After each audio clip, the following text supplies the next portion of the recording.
queria pensar um projeto Brasil bonito. Eu sei algumas coisas que a gente pode fazer, que são nossas vantagens.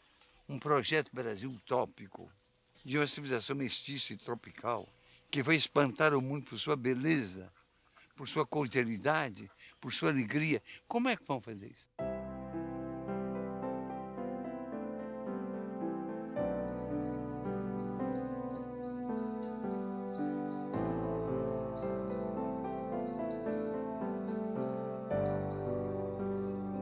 Encontrei-me no Uruguai, exilado. Vinha de ter tido muito poder no Brasil. Eu estava tentando passar o Brasil a limpo. E nos derrubaram. Minha sensação exilado é de que tinham me cortado as mãos, os pés. E eu me dizia, por que o Brasil não dá certo? Por que não deu certo? Estava tudo tão próximo da gente fazer transformações fundamentais. E fracassamos outra vez. Por quê? Por que fracassamos? Era uma perplexidade. Eu tenho que escrever um livro sobre o Brasil, eu pensava. Escrevi um volume assim, umas 400 páginas, os brasileiros, que eu achava ótimo. Que as pessoas queriam, achavam ótimo. Era um livro genial. Mas eu deixei ele descansar e reli e vi que era uma burrada. Tudo bestagem. Primeiro, não tinha nada naquele livro que não tivesse nos outros livros, repetia. Segundo, não podia entender o Brasil, porque o Brasil é ininteligível. Isso porque não há uma teoria do Brasil. E não pode fazer uma teoria para o Brasil sozinho. Tem que fazer uma teoria do mundo. Colocando o Brasil no meio do mundo. Havia uma certa liberdade para fazer isso.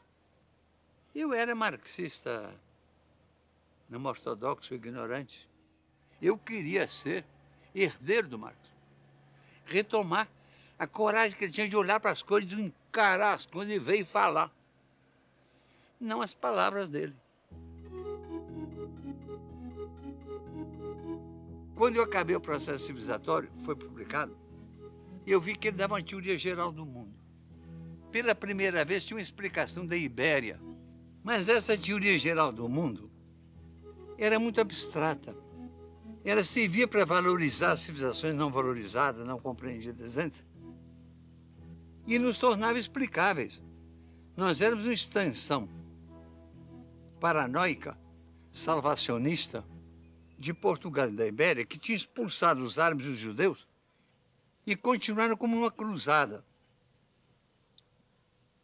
Tornava tudo explicável.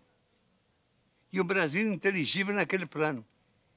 Mas daqui para cá o Brasil é muito complexo. Precisava de mais teoria. Então fui escrever um outro livro que foi publicado com o título As Américas e a Civilização. O tema desse livro é a causa do desenvolvimento desigual dos povos americanos. A América do Norte evolui com aquela beleza e nós evoluímos nessa porcaria. Por quê? Qual a causa do desenvolvimento desigual? No passado colonial, ricos éramos nós. Nunca americano teve uma cidade como a Bahia, ou muito menos Ouro Preto, nem uma cidade como Pernambuco. Agora a história é essa, exatamente os povos mais ricos, o Haiti, o Brasil, ilustres, ricos. O Brasil, durante todo o século XVI e XVII, foi o maior mercado do mundo, tinha a maior riqueza do mundo. Então era uma exuberância de um comércio em que o comércio brasileiro valia 2 ou 3 vezes o comércio inglês. Agora, exatamente quem era tão rico virou tão pobre. E quem era tão pobre virou tão rico. Porque os norte-americanos herdaram a institucionalidade inglesa. Quem ia para lá podia trabalhar 6, 7, 8 anos como servo, mas ganhava um pedaço de terra dele para plantar o que ele comia, a família comia, para ter sua vaca para tirar leite para os seus filhos, para vender o excedente. Assim a América cresceu como uma nação feita de milhões de granjeiros pequenininhos e humildes. Nós crescemos como milhares de latifundiários, de uma extensão imensa de terra que eles não plantam e nem deixam plantar. Então, esse livro meu, As Américas da Civilização, ele mostra que os povos da América Latina podem ser divididos em 3 categorias. Um que eu chamo povos testemunho, que são povos que carregam dentro de si 2 civilizações conflitantes. A civilização asteca, que está no fundo dele, ou a civilização incaica, e a civilização espanhola. E essas civilizações conflitantes no peito dele. Então são povos testemunho, porque eles são um testemunho visível de uma civilização morta. Outra categoria de povo são os povos transplantados. É uma porcaria de povo que é jogado da Europa para o mundo. Por exemplo, os Estados Unidos e o Canadá. Não tem novidade nenhuma, é a coisa mais sensaborona. Por quê? Se você manda europeu, um bocado de europeus, chegar num lugar, caçar os índios, matar os índios, e reproduzir a Inglaterra lá, é uma Inglaterra de segunda. É o que eles são. Povo novo é como o Brasil, é um gênero novo. Você misturando índios, que eu dizia, sem tango, pelado, com uma sabedoria incrível sobre a floresta. Sabia viver na floresta e sabia ensinar a viver na floresta. Então, esses povos indígenas daqui, eles fizeram a fusão cultural com portugueses, poucos, e com negros vindos da África. E essa mistura ainda está se fazendo. Mistura que está dando lugar a um povo mestiço. Aqui a mestiçagem nunca foi pecado, nem crime. E, sobretudo, tropicais, gente que sabe viver no trópico.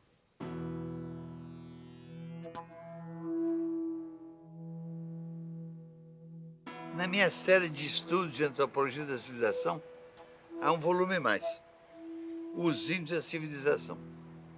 Ele é muito importante, porque ali eu desenvolvi uma teoria que tem um lugar destacado na antropologia que eu faço.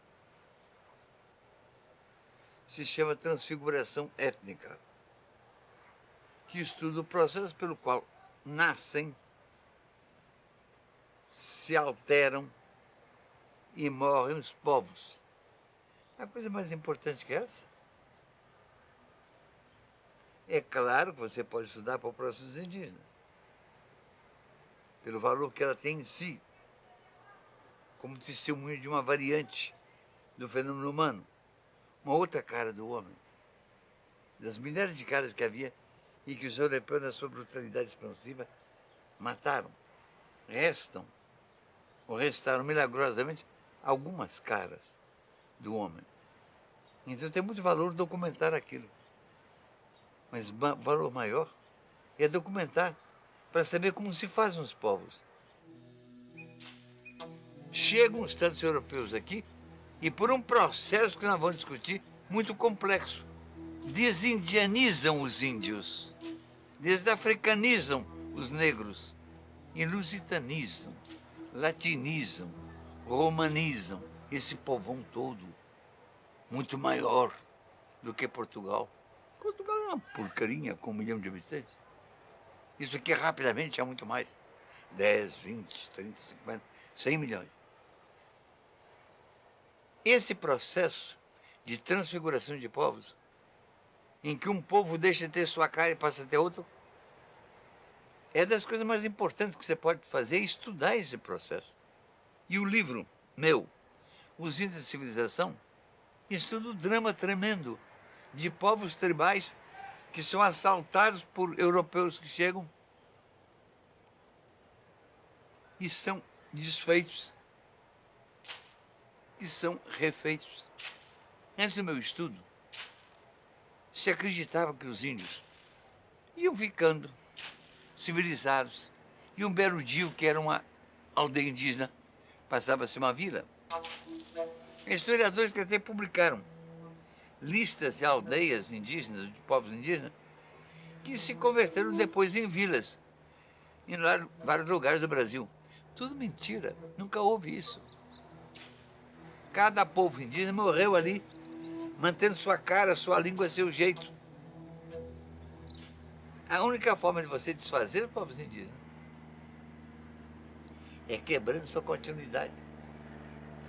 Se você pega as crianças, como fazem os missionários, ou faziam criminosamente, e põe juntos crianças de tribos diferentes, que tem que falar entre elas com a língua comum, que é o português, e esses meninos depois não prestam para ser índios. Ficam uns marginais. É um processo terrível. A outra forma é se você toma mulheres indígenas e prende a mulher indígena, e se ela pare um filho que não se identifica com ela porque ela é de um gentil oprimido, que o pai não reconhece como igual. Ele é um João ninguém, um porcaria.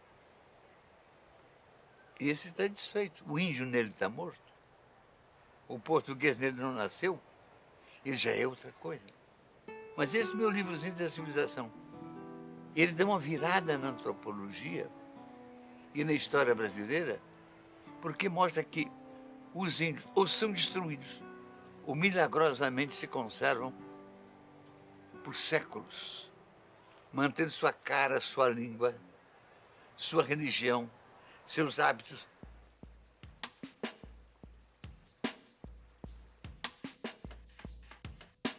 Essa confluência de gentes vindas da Europa, da África, vindas da floresta, gerou uma cultura grandemente homogênea.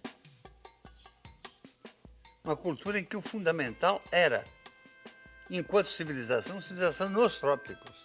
Europeu assentado no outro espaço humano, que eram os trópicos.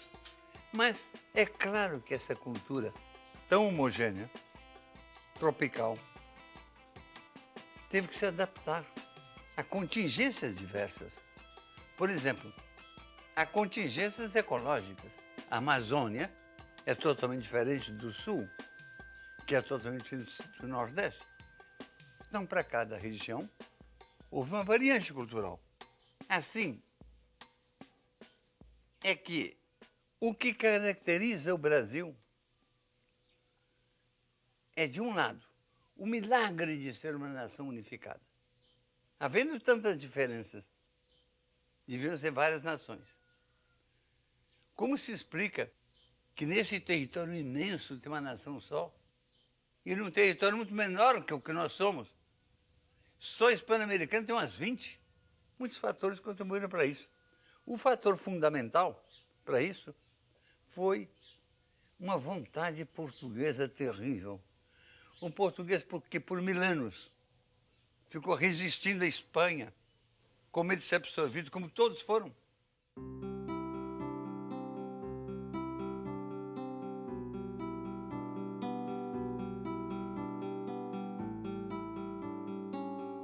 O tema do meu livro, Os Brasileiros, é isso que eu venho falando. O fazimento do Brasil. Um processo realmente extraordinário. Essa gente, esse povão brasileiro, veio se fazendo assim. E vai ser o quê? Um gênero humano novo, de uma humanidade tropical. Esse gênero humano novo, o que é? É uma romanidade. Um soldado saindo de Roma há 2000 anos. Chega na Península Ibérica, latinizaram os íberos. Ficaram dormindo 1500 anos lá. Depois saltaram o mar, o oceano, e vieram para cá, falando a língua dos romanos.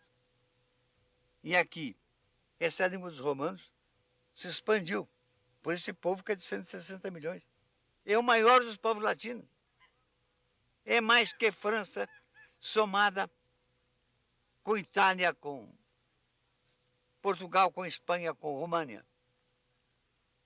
Quem mais representa como massa humana a latinidade somos nós, os mestiços brasileiros.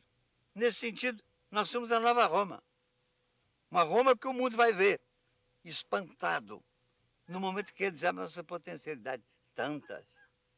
que resolvemos problemas elementares, que todo mundo coma todo dia, que toda criança tem uma escola, que se faça aquelas reformas urbanas e rurais, para que a terra seja acessível para quem trabalha, para que as cidades sejam a morada dos homens, cordial. Nesse dia, vai florescer no mundo uma civilização diferente, que nunca ninguém viu. Ao lado dos eslavos, milhões de eslavos, ao lado dos neobritânicos, milhões, ao lado dos chineses, milhões, dos árabes, milhões, de outros, milhões, existirá essa face morena.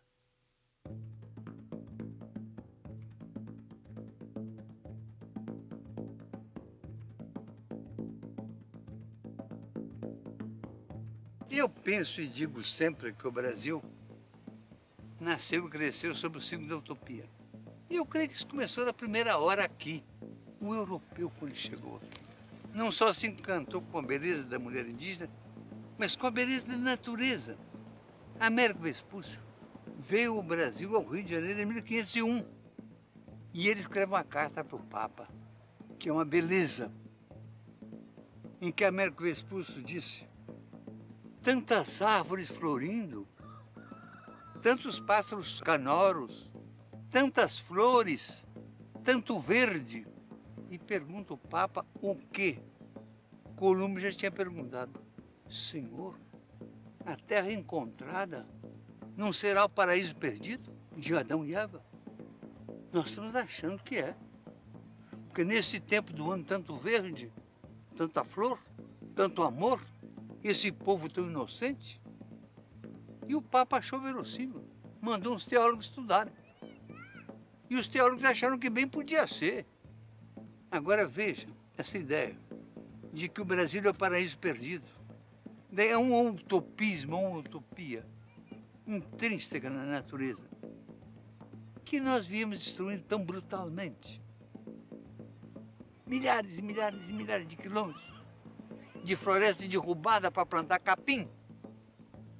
Acabaram com a floresta mais prodigiosa do mundo, que era a Vale do Rio Doce, com árvores que 30 homens não abarcavam. Acabaram. Se acabaram com aquilo com caixa de fósforo, para fazer foguinho e machado, com os instrumentos novos de desfolhar, pode acabar com a Amazônia, que é o jardim da terra, a província mais verde e mais bela do mundo. Então precisamos ter cuidado. Resta um pedação desse paraíso. Nossa utopia é restaurá-lo. Essas florestas, esses aguais.